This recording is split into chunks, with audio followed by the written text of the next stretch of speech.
Mom let the cat sleep with the baby. A month later, she discovered something shocking. Everyone kept warning her over and over. Don't ever put a cat near a delicate baby, especially one with a weak heart. But tired and desperate, the mother ignored all the warnings. A month later, at the doctor's appointment, the truth made everyone silent. What the cat had been doing for her son was beyond anyone's imagination. Before you watch, remember to like and subscribe so you don't miss another touching story like this one, and write in the comments where you're watching from and what time it is there. From day one, Sarah could tell her baby boy was different from other babies. He looked perfect, dressed in his purple and white striped outfit, his pink knitted hat sliding down over his small forehead. But he had a dangerous secret. The doctors had explained to her the day after he was born. Your baby has a minor heart problem. It won't kill him, but you need to be very careful. He can't cry for too long. When he cries too much, his heart has to work extra hard. The doctors were correct. Every time he screamed, his chest made rattling sounds and his cries turned into terrible coughing attacks that made his lips turn white and his body go weak. Sarah would grab him quickly, frightened, saying softly, "Please, sweetheart, breathe. Please." Hearing him cough like that broke her heart. The nights felt endless, her clothes wet from his tears and hers. Michael, her husband, helped at the beginning, but being so tired made him angry instead. "This isn't working, Sarah. You're giving him too much attention. He needs rules, not you holding him all the time." "Rules?" she replied sharply, shaking. "He's only a month old, Michael. His heart is too weak. If you heard how he chokes, you wouldn't talk like that." Michael looked away, speaking quietly. "Maybe you just can't handle being a mom." She couldn't forget those words even after he went to sleep. One night, after many hours of screaming and coughing, Sarah fell into the nursery chair. Her gray striped cat, Whiskers, with his white neck shining in the lamplight, hopped into the baby's bed. Sarah jumped up. But before she could do anything, something amazing happened. The baby stopped crying. He stopped coughing. His small hands opened up, and his chest moved smoothly as Whiskers snuggled next to him, placing a warm paw softly on his stomach. The baby let out a long, peaceful breath and fell into the deepest sleep Sarah had witnessed in weeks. Her mouth shook. Her eyes filled with tears. "What are you doing?" she said quietly to the cat, half confused, half amazed. A few moments later, Michael came in. His eyes got huge.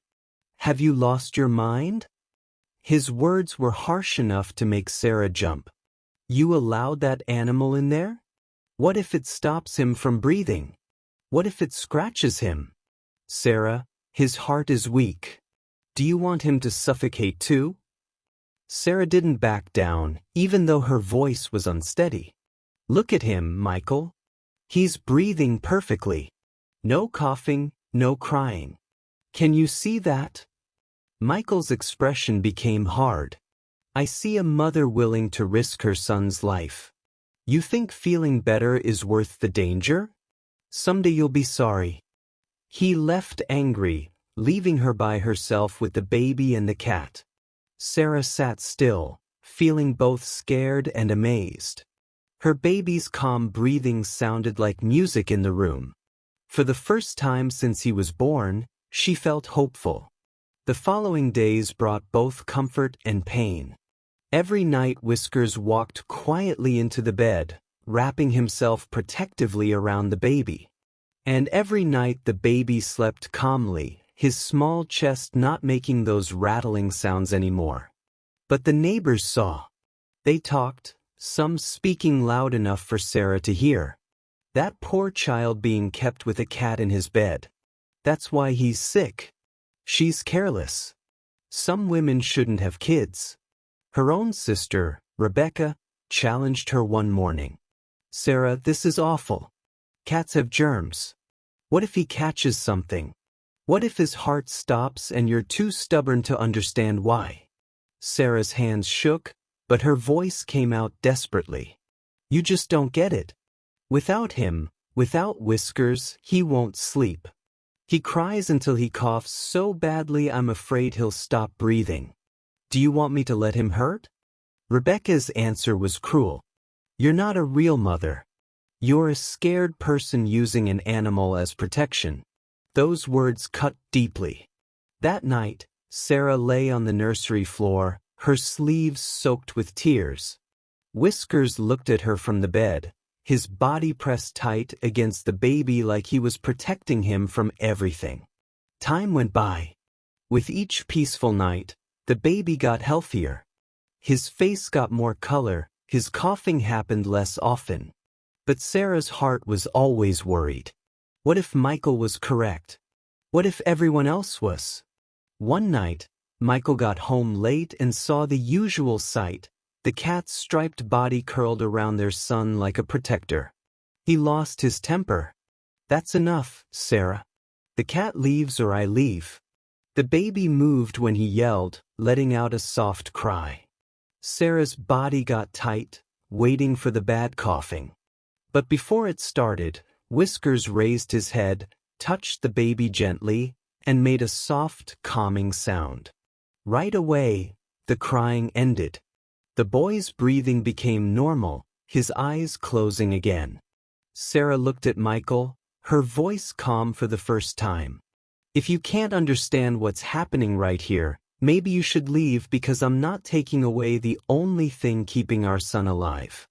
The room became completely quiet. The only noise was her baby's breathing, calm and safe under the paw of a cat nobody believed in except her. And Sarah, even though she was full of fear and uncertainty, knew in her heart something incredible was taking place.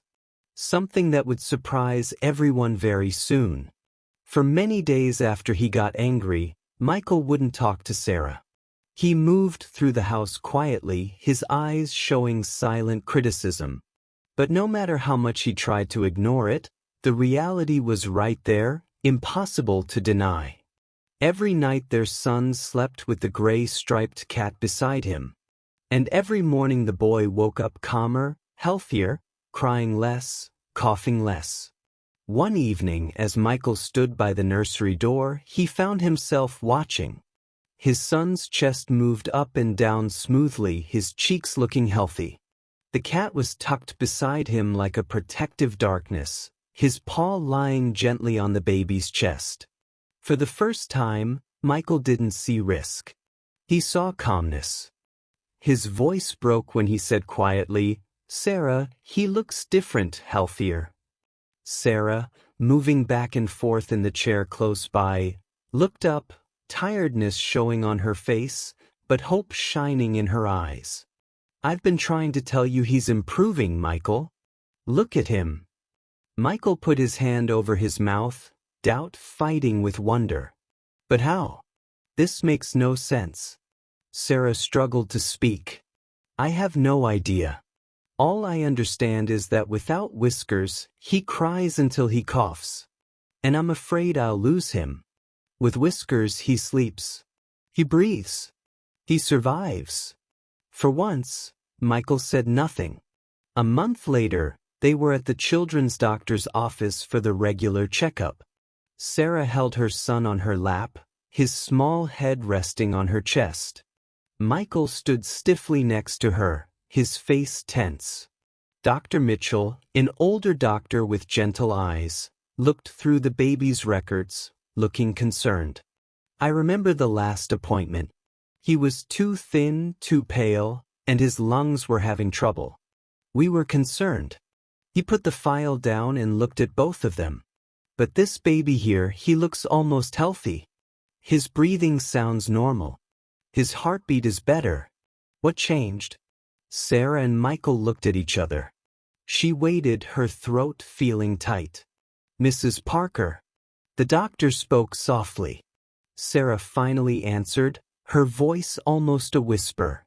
"It's the cat." "The cat? Dr. Mitchell looked surprised. Michael breathed out heavily, touching his head.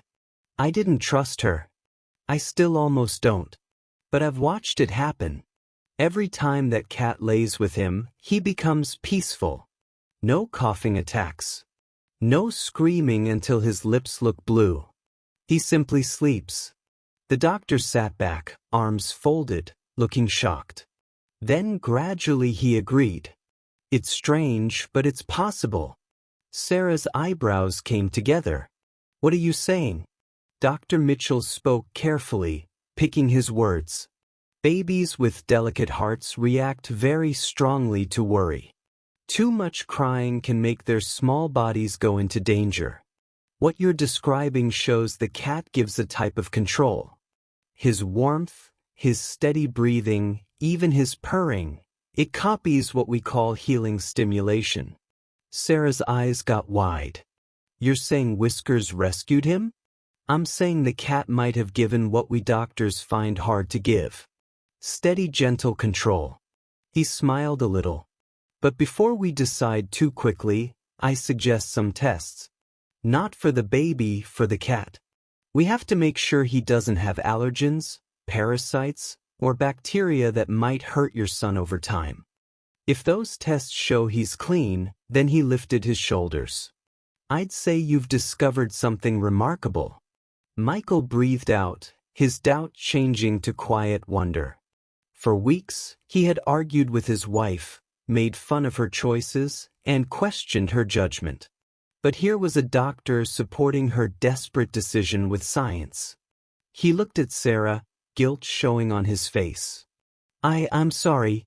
I should have believed you. I just couldn't accept that a cat could do what I couldn't do. Sarah's eyes became softer. She took his hand. None of us understood. I just did what our son was telling me. She looked down at the baby, now sleeping peacefully against her. He believed in Whiskers before I did. That evening at home, Michael stood by the bed longer than normal. The baby was pressed against Whiskers again, both of them sound asleep. For the first time, Michael didn't frown or shake his head. He reached down carefully, touching the back of his fingers to the cat's fur. Whiskers woke slightly, looking up at him, but stayed where he was. Michael said quietly, his voice breaking, "Take care of him, friend." Sarah stood at the door, watching as her husband finally understood what she had known from the start. The baby's breathing filled the room, gentle, steady, strong. And even though tests were still coming, even though questions remained, one reality had already settled deep in their hearts. The connection between a delicate boy and a stray gray-striped cat had done what medicine, warnings, and criticism could not do. It had given their son a possibility to survive. Did you enjoy this story? If you were Sarah, would you have let the cat stay with your baby, even when everyone told you it was dangerous? Yes or no? Let us know in the comments below. If you liked the story, subscribe to this channel and leave a like. Thanks so much for listening. See you in the next video. Have a great day.